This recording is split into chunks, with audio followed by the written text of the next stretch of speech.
Hi, this is Gail, the Legacy Lady, and this is episode 9. It is a Friday. It's 9 p.m. Eastern, and it is Legacy After Dark. Tonight we are doing makers and telling the stories behind the things we make for those we love. If you know someone who you think would enjoy watching this episode, please feel free to share it. Let's talk about makers. So this is, I don't know if it's actually a new term or not, but makers are anyone who's making things, basically. So your grandma who really enjoyed quilting, or currently enjoys quilting if she hasn't passed away yet, your family members that enjoyed crocheting or knitting or anything that they made with their hands with the materials they had around them. That's my definition of a maker. So for this purpose, makers are people who make things for people they love. So I thought it would be fun to talk about the makers in our lives, and if we're makers ourselves, and how do we tell the stories behind the things that we make for those we love. And I was actually, I was inspired by this because my cousin Michael over in Ireland makes jewelry and things, or he did at one time, and he'll have to correct me if he doesn't anymore. But he made these earrings. And so I pulled these earrings out to wear today, and I thought, oh, that would be a great thing to talk about on Legacy After Dark, is makers, and do we know the stories behind what they make? And sometimes we forget what those stories were, and if we'd taken a minute to write it down, then that would have been really helpful. I have a lot of things that would have been really helpful for me if I had written down what my loved one was telling me as they were handing it to me. So I'm around some really cool makers. I have people in my life who do incredible beadwork.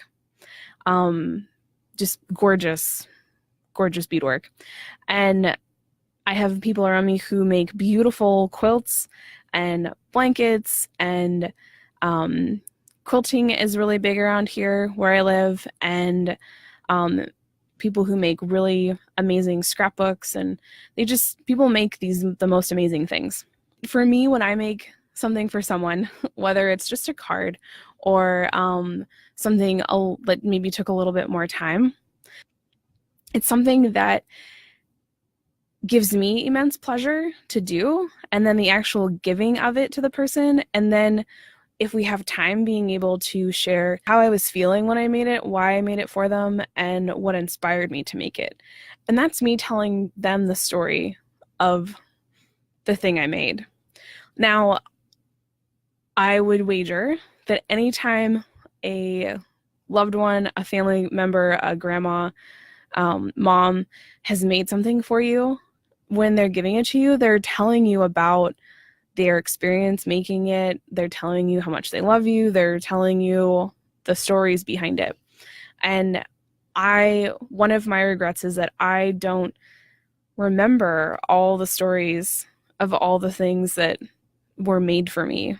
Now, it's probably isn't realistic to have the story of every piece, but I also wasn't thinking about the fact that I wasn't going to remember later, and that person wouldn't be there for me to ask. So through doing this legacy process and building Legacy Recorder and having these conversations with people, it was like, oh, if I'd had a different frame of mind in that moment, I might have taken a moment to write the story down. That is something that I'm going to suggest. If you have a moment after you get something that was made by someone you love, just jot it down really fast. It doesn't have to be crazy long. Just write a few details down about the item. And with everything being digital, I'm going to start taking pictures of items that are made for me and made for our children, and take a picture, and either on the picture of the item, like write something, or I'm going to save it somewhere where I can add a note and just say, this item was from so-and-so, and this is why they made it. This was the occasion. This was the date we received it. And then this was the story that the person told. just in quick bullet form. It doesn't have to be complicated or hard or really pretty. So things to think about: are you a maker yourself? And think about how you are approaching that storytelling side when you're handing something to someone. And do you have a maker in your family that has already given you things? And if you feel so inclined, taking some time to go back and say, hey, do you remember that beautiful blanket that you knitted for us or that you quilted for us? Can you tell me again what the story is? Because I can't remember and I really want to write it down so I have it and so I won't ever forget again. And I can almost guarantee that that person is going to be really excited that you remembered that it was from them, and also and B, that that you care and that you want to hear more about the piece. I think we often forget that the blankets and things like that, those are art pieces, and it's that person's art. So even though it's not hanging in the Met, it's not hanging in a major art museum for that person, it's a part of their soul, maybe, and it's a part of who they are, and they created something and gave it to you. So that's just a suggestion. So then the next question is, do you know the stories behind the pieces that they've made? And my suggestion, of course, is if you don't, go ask, especially if you still have the chance. And if you can't ask the person who made it, then maybe think about asking people who received a similar item from that loved one. So if grandma's already gone, maybe some of your cousins or your sisters or your brothers or your aunts or your uncles or even your parents, if they received a similar item over time, ask them what it was like, ask them about their experience, what they remember, and that's even a totally different story. And that can be asked in addition to talking to the original person. Choosing how you write that down, just quick bullet points, jot it down, and don't overcomplicate it. It doesn't have to be hard. The other thing is if quilts and things are something that you enjoy learning about, let's say so I live in a town called Butler, an hour north of Pittsburgh.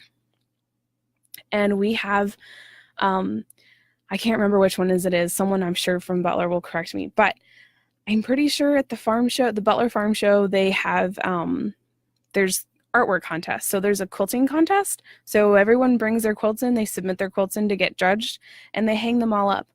And one of the things I love is that sometimes the people who submit the quilts, they actually submit the stories behind the quilts. And I always loved that. I love seeing why someone made something, what inspired them to do it, how were they feeling when they made it, and then if it was a gift for someone, why was it a gift for that person, and then how did that person feel about it. So I love that they include those stories. In addition, including or when they submit photos, including the stories with the photos too. I love art and I love photography, and I think it's easier for us to connect with pieces that we might not initially understand because the artist isn't standing next to us.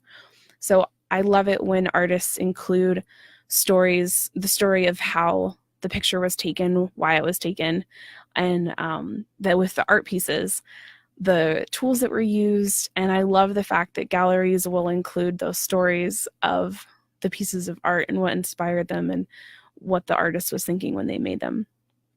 So that's the same kind of idea.